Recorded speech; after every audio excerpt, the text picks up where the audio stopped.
7. februára pôjdem k referendu, zaškrtnem 3-krát áno, pretože rodina je pre mňa na prvom mieste. Chcem rozhodovať o výchove mojich detí. V 21.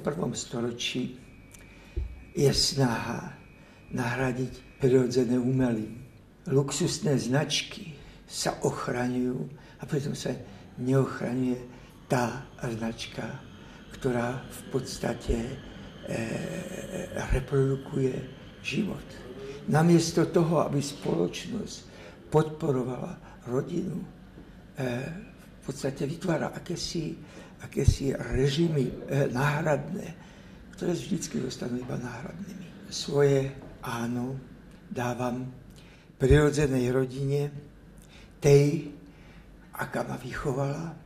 Príďte povedať, čo si o rodine myslíte vy. 3-krát áno pre deti a rodinu.